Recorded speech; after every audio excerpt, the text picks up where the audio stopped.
C'est notre rendez-vous du week-end, une semaine dans le monde, l'actualité vue par nos éditorialistes. Alors, nous accompagne ce soir sur ce plateau Patricia Alémonière. Bonsoir. Grand reporter, je suis ravie de vous retrouver. Ça commence très bien. En fait, en off, on parlait de dyslexie juste avant de prendre l'antenne. Donc je crois que c'est raté pour l'ensemble de l'émission. Anna Navarro Pedro, bonsoir. Bonsoir. Vous êtes avec nous, correspondante pour des médias portugais à Paris. En face de vous, c'est Ziad, l'imam directeur du mensuel Afrique Magazine. Bonsoir Ziad. Et puis Kak nous accompagne ce soir. Vous êtes dessinateur et président de Cartooning for Peace. Vous avez beaucoup de dessins à nous présenter ce soir.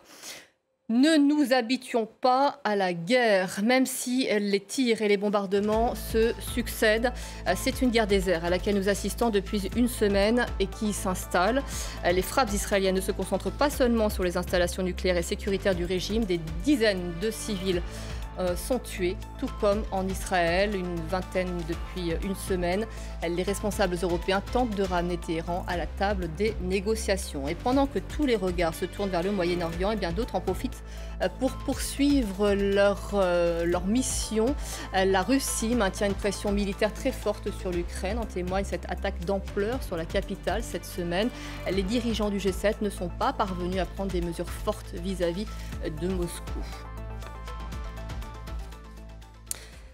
On en reparlera dans un instant, mais ce qui va occuper tout d'abord nos échanges principalement, évidemment, c'est ce qui se déroule au Moyen-Orient. Nous assistons depuis une semaine à la mise en route d'une guerre dont nous n'avons aucune idée du chaos qu'elle va entraîner. La voie de la désescalade paraît extrêmement difficile à percevoir pour le moment. Les deux belligérants poursuivent quotidiennement donc leurs attaques, ce qui interroge leur capacité militaire. Qui va les soutenir? En ce qui concerne Israël, Donald Trump laisse toujours planer le doute, même s'il soutient quand même déjà très fortement sur le plan militaire l'État hébreu. C'est une guerre au centre de laquelle se trouvent des gens ordinaires, non armés, et dont la sécurité a volé en éclats il y a une semaine. Je vous propose d'écouter Benjamin Netanyahou. L'objectif que j'ai fixé est de détruire le programme d'armes nucléaires iranien et nous avons les capacités pour le faire. Les États-Unis prennent leurs propres décisions. Le président Trump est un grand leader, un grand fan d'Israël et un grand leader pour les États-Unis. Il décidera de faire ce qui est bon pour les États-Unis. Nous faisons ce qui est bon pour Israël. Patricia, ce qui est bon pour Israël, c'est de précipiter toute la région dans l'inconnu aujourd'hui pour Benjamin Netanyahou. Alors, dans la logique israélienne, évidemment, c'est de remodeler le Proche-Orient en un monde dans lequel il pourrait faire du business, du commerce et où la sécurité d'Israël est totalement garantie. Alors, on en est loin. Effectivement, le Hezbollah n'existe pour l'instant, ne s'est pas relevé des coups qui lui ont été portés. Le régime syrien a d'autres occupations. Les Houthis ont signé un traité de non-belligérance avec les États-Unis et se manifestent encore un peu. Reste effectivement totalement la question iranienne. Et là, l'Iran, ça n'a rien à voir avec les autres États. C'est un vrai pays, un vrai État, doté d'une armée puissante, qui était quand même les Pasdaran, qui est parallèle à l'armée, ce qu'on appelle l'armée nationale, qui est totalement secondaire, moins bien armée, etc. Donc c'est les Pasdaran qui entourent le guide et qui constituent une structure qui est presque rivale avec la structure des mollahs, avec le régime purement religieux. Donc on a un pays qui tient, et un pays qui tient essentiellement sur la répression. Donc, est-ce que détruire son arsenal nucléaire et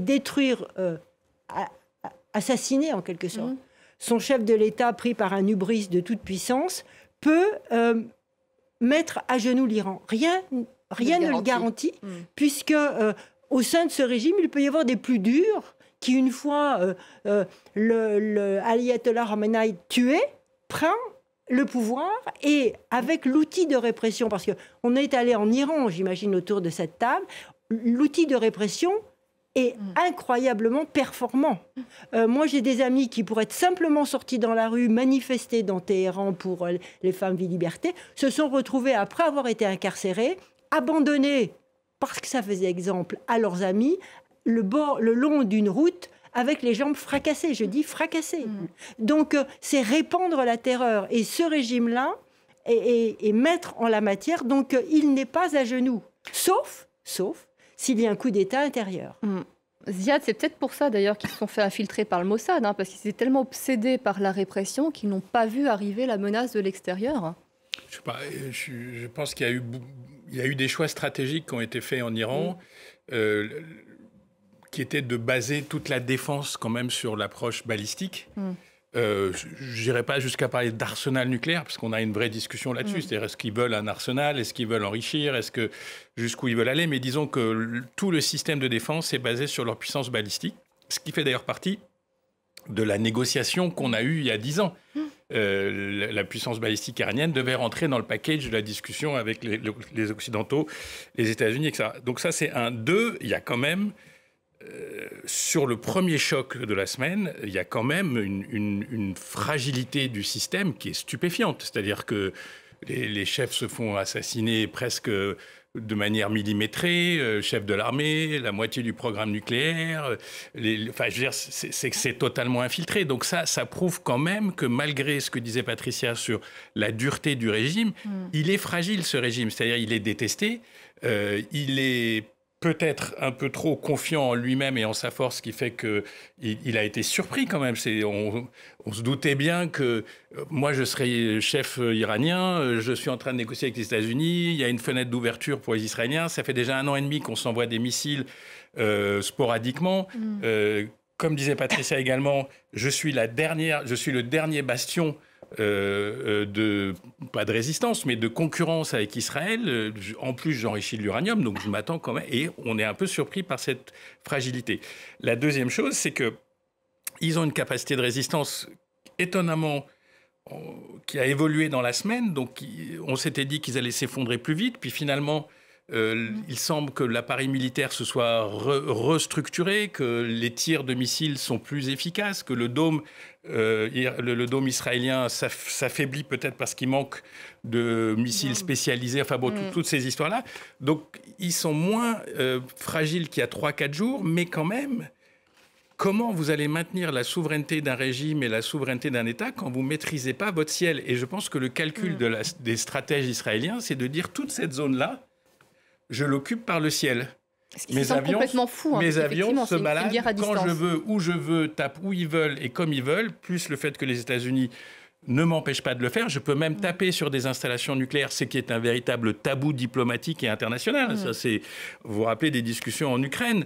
Je veux dire, normalement, on ne tape pas sur des institutions. Donc, ça, c'est ouvert. Donc, ils peuvent très bien aussi se dire qu'ils auront un Iran affaibli, dictatorial, mais affaibli, qui ne maîtrise pas sa défense entièrement, qui est ouvert aux attaques, et qu'on peut laisser comme ça végéter tranquillement pendant des années, alors que nous, on est protégés par notre armée et nos avions, qui sont effectivement parmi les meilleurs chasseurs du monde. Anna, c'est vrai que cette guerre dans le ciel, dans les cieux, interroge aussi les pays voisins par lesquels transitent ces vols, et qui du coup ont du mal à se positionner, à dire non, on n'autorise pas, mais en même temps, ça se passe au-dessus de nous, parce qu'on héberge aussi des bases américaines et des bases occidentales. Ils sont dans une position qui est très ambiguë, là aussi. Une position ambiguë, presque de vassaux. Parce qu'effectivement, ils n'ont aucun des instruments de la souveraineté qu'ils puissent mettre en place, même s'ils le voudraient, on ne sait pas s'ils le voudraient. On nous dit que certains pays ne sont pas mécontents même des pays musulmans arabes. Anna, pardonnez-moi, je vous interromps, parce qu'il y a écoutez, pardonnez-moi, il y a M. Barouki qui s'exprimait à l'instant, et ça a été extrêmement bref, parce que là, c'est la sortie de la réunion de Genève avec les ministres européens des Affaires étrangères. Ils se sont exprimés, mais ça a été extrêmement bref. Pardonnez-moi, on aura... Ouais. On peut rebondir là-dessus avant. Effectivement, cette négociation, c'est pas une négociation. Comment voulez-vous négocier? C'est bien ce que disait l'Iran, qu'on aime ou qu'on n'aime pas ce régime. La réalité des choses, c'est que ce que disait leur ministre des Affaires étrangères, on ne négocie pas quand on nous envoie des bombes dessus, quand on nous bombarde. Donc ça, c'est de la coercition, c'est pas de la négociation. En plus, il y avait un processus en cours avant. Sont face à des Européens qui sont discrédités sur le plan de la diplomatie, dont l'un des pays représentés, l'Allemagne, le chancelier oui, Merz, disait récemment que Israël fait ce que tout le monde a envie de faire, faire le sale boulot.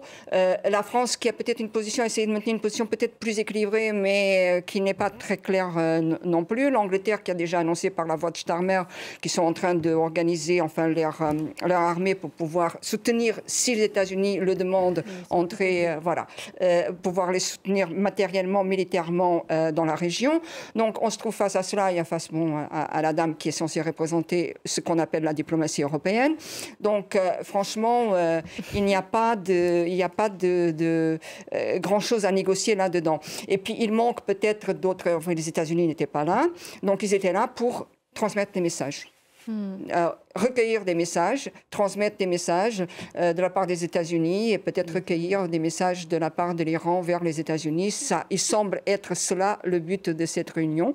Évidemment que l'Iran ne pouvait pas dire non plus. Déjà peut-être parce qu'il y a des messages envoyés, et puis il ne pouvait pas dire non, on ne va pas, parce que là, il passerait par le vilain de la fête, quoi. Donc, là, à l'instant, effectivement, sortie de réunion, les Européens exhortent l'Iran à poursuivre les discussions avec les États-Unis. C'est vrai qu'on a l'impression de rejouer un mauvais film qu'on a déjà vu jouer avec l'Ukraine notamment, sur les gros dossiers internationaux. Mais petite nuance, quand la Russie a envahi un pays souverain à côté, et quand elle lui a fait la guerre, tout le monde a condamné.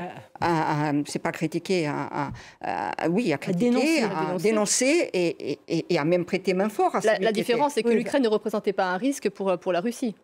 Enfin, non, mais on ne sait pas si l'Iran représentait un risque pour Israël. C'est ce que dit Netanyahou depuis 40 ans, que l'Iran représentait un risque pour Israël. Le rapport de l'AIEA était quand même à charge concernant l'Iran. En droit international, la guerre préventive non, mais là, effectivement, ça y est, on est dans le débat de la guerre préemptive, préventive, effectivement. C'est un poison, ce débat. C'est comme ça que c'est perçu dans le reste du monde, parce que nous croyons que nous sommes encore au centre du monde, et que le reste du monde, c'est de la roupie de Saint-Sonnet, et c'est pas vrai. C'est comme ça qu'on est perçu dans le reste du monde, et c'est comme ça que nous allons payer la facture à l'avenir. Oui, je suis entièrement d'accord avec eux. La perception que le monde entier a est totalement différente de la perception de ce qui reste des Européens. Parce que qui sont aujourd'hui les Européens? On met les Américains à part. Les Européens, c'est plus que l'Europe, le Canada, l'Australie et le Japon. C'est ça le monde occidental, d'accord? Et ce monde occidental, effectivement, approuve globalement l'opération israélienne, à part quelques pays, mais enfin, globalement, on va dire qu'il y a...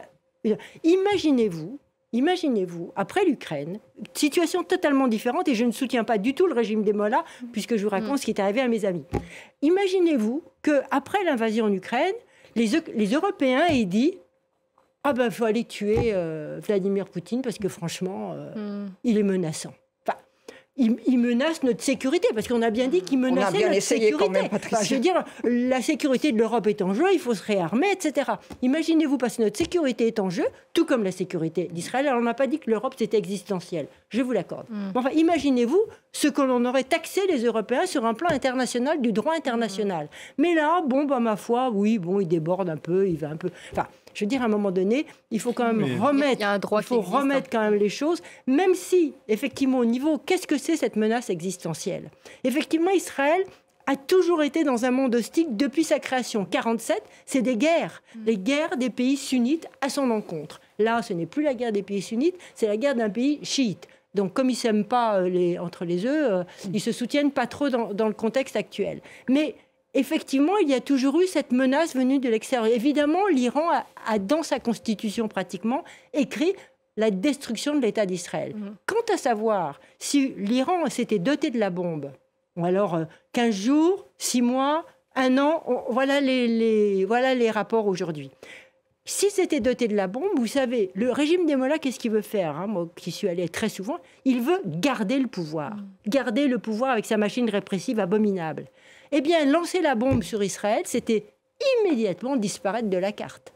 Parce que je peux vous dire que les Américains n'auraient pas fait de cadeau. Donc, la menace de destruction de l'État d'Israël, oui, mais avec des missiles, mais pas avec la bombe nucléaire. L'idée, en fait, c'est que ce qu'on dit, c'est qu'il y a quand même eu un world order, il y a un ordre du monde, mais qui a été défini, en gros, par les États-Unis, au lendemain de la Seconde Guerre mondiale, avec des alliés en Europe et en Asie qui font le world order. Mais pour les 2 tiers du monde, ce world order, il est de plus en plus insupportable parce que on en finit par, je ne sais pas à titre personnel, mais on finit par se dire que même l'Iran, qui était perçu comme une espèce de bastion, est attaqué. Mais ça vient après l'Irak, ça vient après Gaza, ça vient après la Libye. On pourrait remonter un petit peu plus loin. Oui. Je vous parlais de la guerre du Vietnam, où on était très très jeunes tous autour de cette table. Donc il y a quand même un continuum de perception qui est difficile. Mais la complexité du dossier iranien, c'est qu'un certain nombre de gens aussi ne seraient pas mécontents d'avoir le beurre et l'argent du beurre, c'est-à-dire de pouvoir affaiblir les mollahs, générer une espèce d'iranophilie nouvelle avec un régime miraculeusement qui serait miraculeusement légitime, qui serait pas riche et qui serait pas poussé par les Américains comme ils le font de manière assez honteuse avec l'héritier des Pahlavis. Tout ça, ça prouve que le système est totalement inopérationnel. Et on a déjà vécu une histoire comme ça, hein. Irak 2003, les mêmes discours. Il faut casser, il y aura un monde nouveau, magnifique. Je vois les couvertures des journaux américains de New Middle East, comme si le Middle East... Là, on s'y était opposé. Oui, alors, ce qui n'est pas le cas, c'est plus flou. Mais la réalité, c'est que personne ne sait où cette guerre va mener. Et sur quoi elle va déboucher. Et encore une fois, chaque jour qui passe est un jour qui fragilise l'ensemble du système. Chaque jour qui passe, il y a des missiles qui tombent. Moi, je suis fasciné par le peu d'empathie qu'on a pour les victimes. Vous le disiez, je crois, dans le lancement. Que ce soit en Israël et en Iran. En Iran, on parle de 500, 600, 700 morts. C'est dingue que dans le débat, tout ça ne sorte pas. Donc, alors, on va juste ajouter un petit point, tout petit point, parce qu'on est totalement fasciné. Mais il y a une fascination pour les armes. Alors tout le monde est devenu spécialiste du B2 et de la nouvelle bombe. Par les armes, et on est fasciné aussi, en deuxième point, par les prouesses du Mossad. Et on est pris dans cette fascination, et du coup on en oublie le peuple qui meurt. Et puis on n'en voit pas beaucoup non plus, parce que du côté israélien, il y a une véritable censure sur les médias qui sont extrêmement libres en Israël. Et les mollahs eux-mêmes, qui ont coupé Internet. Voilà. Et les mollahs qui ont coupé, et donc on a très très peu d'images des deux côtés aussi. Et donc ce côté compassionnel, il y a moins d'appellation. Vous avez déjà des dessins sur la chute du régime et la sécurité dans la région. Exactement, on va monter 4 dessins sur ces 2 premières thématiques. Alors ce qui a un peu inquiété apparemment mes camarades dessinateurs, dessinatrices, c'est le sort de Al Khamenei. Ils sont visiblement très inquiets pour lui. On va commencer par ce dessin de Truand, un dessinateur français, qui se demande, lui, mais où se cache Khamenei, qui a évidemment dû faire un petit peu attention à être discret ces derniers temps pour ne pas être facilement repéré. Donc voilà, là, sur Truand, il l'a retrouvé. Bon, vous comprenez évidemment l'allusion au sort réservé aux femmes qui se découvrent en Iran. Et Dilem, lui, il est même allé un cran plus loin. C'est où pourrait aller Al Khamenei. Alors Dilem, dessinateur algérien qu'on ne présente plus ici.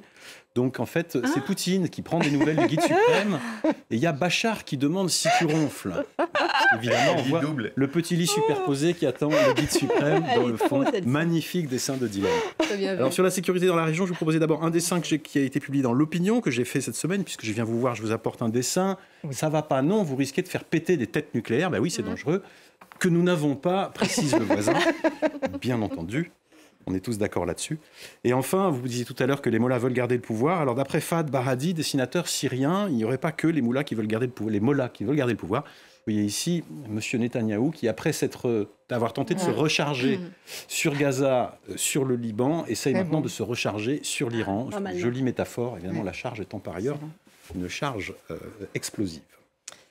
Parlons, Ziad, vous avez tout à fait raison, de ces gens ordinaires qui sont toujours les victimes de ces guerres. Les premières victimes, ça a été dès le premier soir de cette attaque. Ce n'était pas une guerre ciblée à partir du moment où on vise des hôpitaux. On l'a vu ces 8 derniers jours. À partir du moment où on vise des hôpitaux, on vise des rues, on vise des immeubles. On vise forcément des civils, que ce soit en Israël, que ce soit en Iran. C'est vrai que la difficulté, c'est d'avoir des informations. C'est ce que vous disiez, Anna. On sait aussi qu'en Iran, contrairement à Israël, à l'État hébreu, on ne peut pas se cacher. Il n'y a pas d'abri, c'est ce qu'avait promis le régime dans les premiers jours, des métros ouverts, ce ne fut pas le cas. Il n'y a pas de sirène non plus, donc là la situation est d'autant plus tragique pour les Iraniens. Je ne sais pas si le réseau métro de Téhéran d'ailleurs pourrait accueillir les plus de 10 millions d'habitants, donc à la limite on peut comprendre que ce ne soit pas ouvert parce que ça aurait été une bousculade infernale. Ouais. Oui, et il y a aussi très peu d'informations, mais il y a quand même des informations qui sortent via le Liban et via des plateformes qu'Israël ne peut pas contrôler, et les Iraniens ne peuvent pas contrôler. Souvenez-vous, il y a une nuit cette semaine où Israël a appréhendé les caméras des journalistes étrangers, où ils ont aussi institué une censure totale sur les réseaux sociaux, YouTube notamment, avec l'aide aussi de ces réseaux. Peut-être il y a une demande de fait. Ça a duré une nuit parce qu'en fait, c'était contourné de partout et les images arrivaient sans contrôle. C'était pire pour eux. Donc du coup, maintenant, il y a des images qui sortent, peut-être plus contrôlées. Mais l'information est quand même une des grandes victimes de cette guerre. Et Ziad, on l'entend, on en parle depuis une semaine, c'est la double peine pour les Iraniens. Les Iraniens sont les premiers à subir cette guerre. Ils sont pris entre un régime qu'ils ne soutiennent pas et un pays qu'ils n'aiment pas. Alors, Israël. Une des questions journalistiques vraiment importantes, c'est de savoir exactement l'état d'esprit de l'opinion iranienne aujourd'hui. Parce que c'est clair que c'est un régime impopulaire, c'est un régime qui est contesté de manière très active depuis des années. Il y a eu les tentatives il y a 3-4 ans, juste avant le Covid, et après il y a eu tous les épisodes Femmes, Vie, Liberté. Donc il est contesté. Mais c'est aussi un pays... Vitalité de la société. Mais c'est aussi un pays qui est attaqué. Et on voit dans le débat sur les réseaux et aussi dans la diaspora iranienne, qui est très importante, c'est une diaspora très influente, très importante, on voit à quel point le débat est déchirant. On voit à quel point certains disent oui, mais c'est peut-être l'occasion de se débarrasser de ce régime. Et ils sont tout de suite collés au mur par d'autres qui disent mais c'est pas possible, comment vous acceptez qu'on changerait de régime parce que l'Amérique et Israël décideraient qu'on changerait de régime. Et donc on voit à quel point c'est un débat qui est essentiel et que la réalité, c'est que, on le disait un petit peu tout à l'heure, c'est que quelque chose qui serait imposé de l'extérieur, ça ne marcherait pas. Ça, c'est la première chose. La deuxième chose, c'est qu'on part toujours de l'idée que l'Iran est un pays très unifié. Et en réalité, c'est un pays à multiples fragmentations ethniques, culturelles, religieuses. On a toujours cette image des mollahs qui représenteraient... Ouais. Mais en réalité, il y a beaucoup de minorités. Et il y a un des risques aussi d'un Iran affaibli serait un Iran en éruption interne. Règlement de compte, règlement ethnique, les provinces balouches qui pourraient décider d'aller vivre leur vie. Enfin, tout ça, ça peut arriver. Et les apprentis sorciers qui... à longueur de journée, écrivent en disant que tout est possible, ça me rappelle encore une fois ce que j'ai vécu en 2003, où on avait droit à ces articles permanents sur le fait que l'Amérique et ses alliés peuvent très bien réimaginer le monde et le refaire. Et ce qui est très étonnant, c'est que, et je m'arrête, c'est que les néoconservateurs aux États-Unis qui avaient totalement disparu de la carte et qui auraient dû être effacés par le Trumpisme, ont repris un peu de voix. On les attendait pas. Et reprennent leur discours là-dessus. Donc c'est... Oui, alors, il y a deux choses actuellement. Effectivement, il y a un vrai risque de chaos dans la société iranienne parce que, à force de recevoir des bombes, il n'y a pas que des bombes sur des installations nucléaires, il y a des bombes sur des installations, j'ai envie de dire, de la vie civile et de la vie du quotidien. Donc ça c'est très préjudiciable dans la mesure où on penserait déjà à l'après. Il y a des risques de contamination, et ça, on n'en parle pas.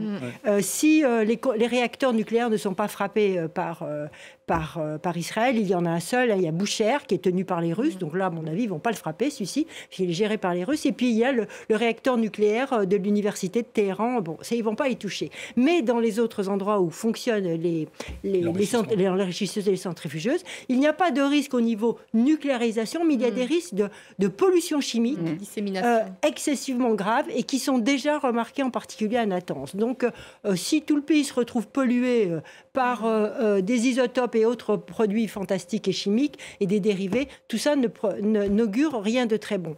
En ce qui concerne le chaos, la société iranienne, je crois, moi je suis allée à peu près une vingtaine de fois en Iran, donc j'ai parlé quand même à pas mal de gens, la société iranienne est une société très cultivée.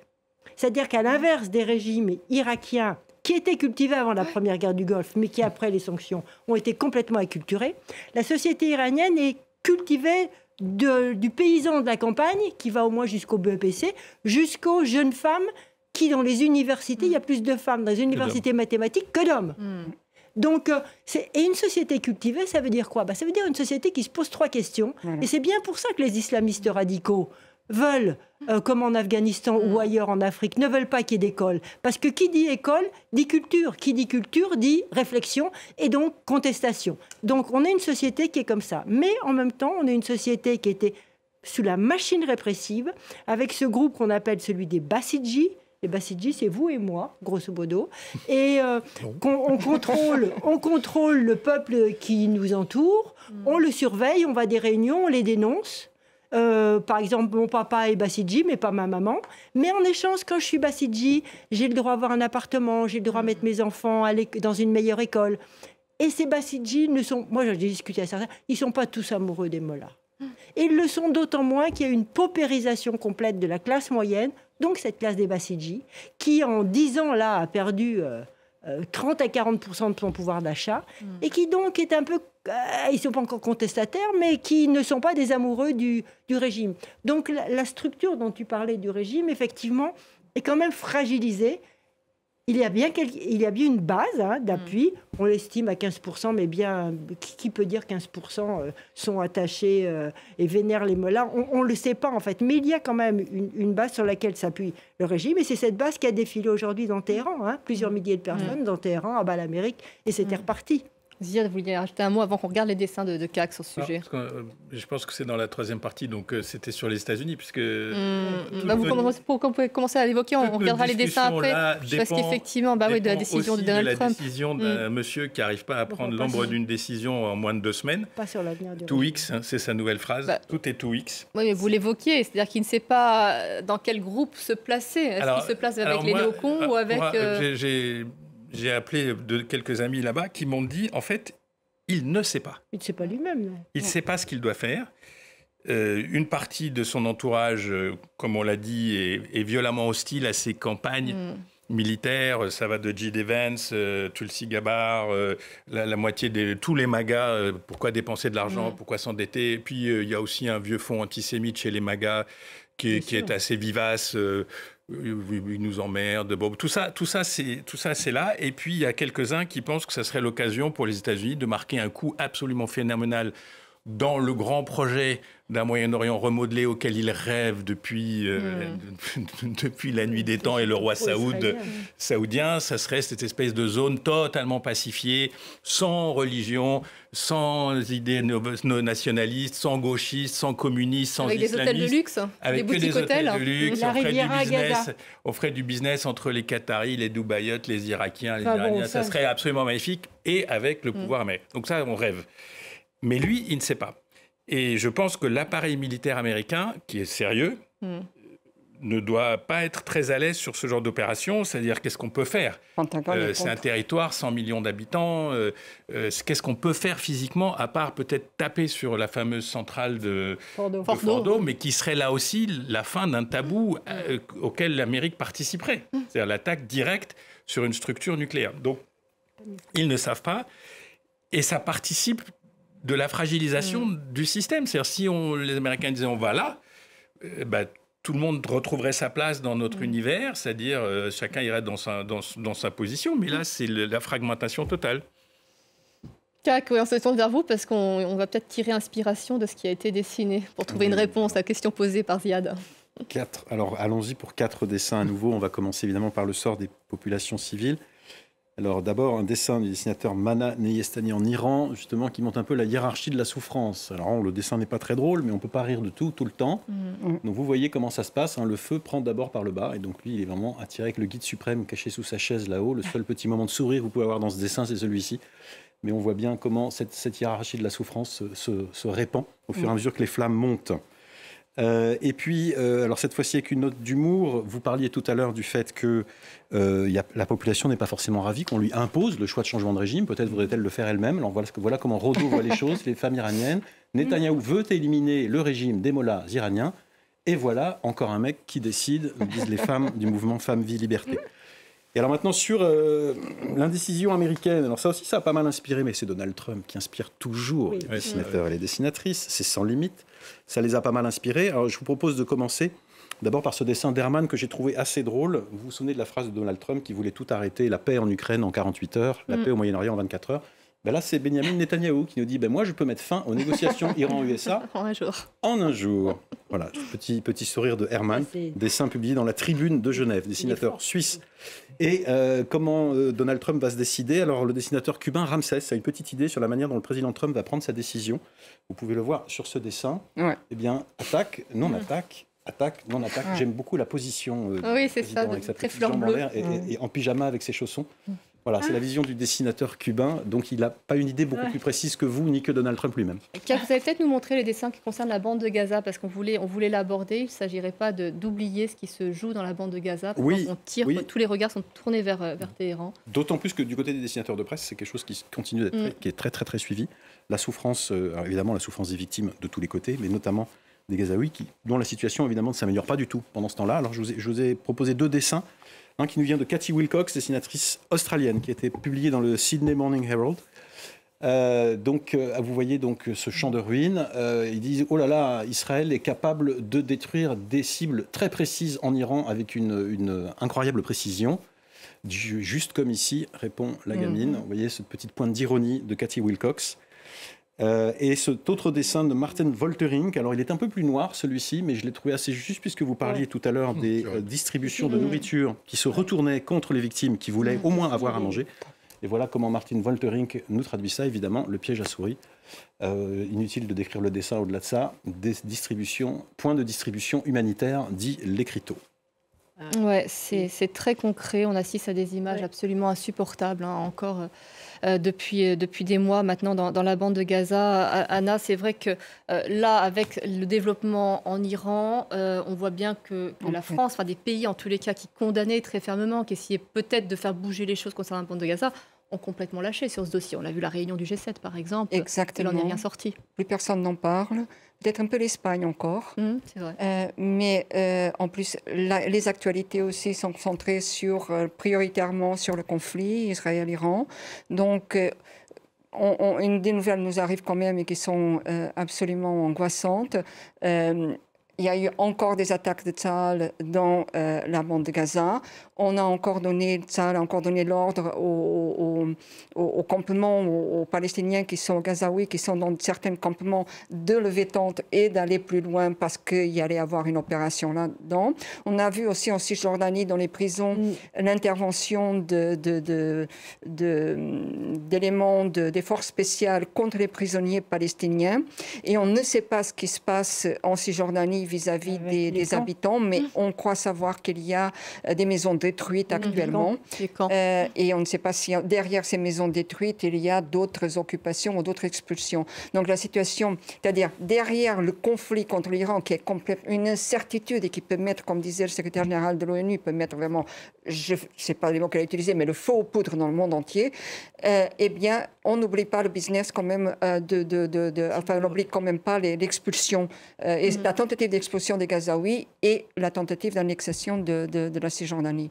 Ouais. On voulait le souligner. Vous aviez un mot là-dessus, Patricia ? Oui, parce que moi je trouve qu'il y a une double action, effectivement, israélienne. L'action se poursuit totalement, je suis d'accord avec vous, côté palestinien. Il y a cette recherche, avec ces points de distribution, de finalement pousser au départ des Gazaouis. Rendre la situation tellement insupportable qu'ils demanderont tous à partir. Parce que quand tous les jours, on a entre 34, comme aujourd'hui, et 70 morts comme avant-hier, parce que simplement, on va chercher à manger. Et puis souvent, ce sont des adolescents qui vont chercher pour leur famille. Voilà, ça devient une volonté c'est l'accomplissement du plan des plus extrémismes du gouvernement israélien. Ajoutez à cela ce qui se passe dans les territoires en Cisjordanie. Il y a une volonté de vider les camps. Et les destructions dont vous parlez, c'est en fait un plan pour faire en sorte que ces camps soient vidés. Donc les gens se répartissent dans les villages. Et qui dit vider les camps, qu'est-ce que ça veut dire vider les camps ? Ça veut dire supprimer le statut de réfugié et donc du droit au retour. Donc il y a une vraie politique mise en œuvre actuellement parallèlement à ce qui se passe en Iran et qui ne fait que poursuivre les projets des plus messianistes et extrémistes du gouvernement. C'est là que la faillite européenne est vraiment assourdissante. C'est-à-dire qu'on comprend que les États-Unis... Enfin, on connaît l'histoire américaine par rapport au Moyen-Orient, même par rapport à la question palestinienne. On comprend que de Obama à Biden, tout ça n'a pas vraiment changé. Trump, avec Trump pire que les autres. Mais qu'en Europe, on enterre la question, qu'on enterre le droit international, qu'on en arrive à une retraite vraiment complexe de l'histoire de la conférence de New York.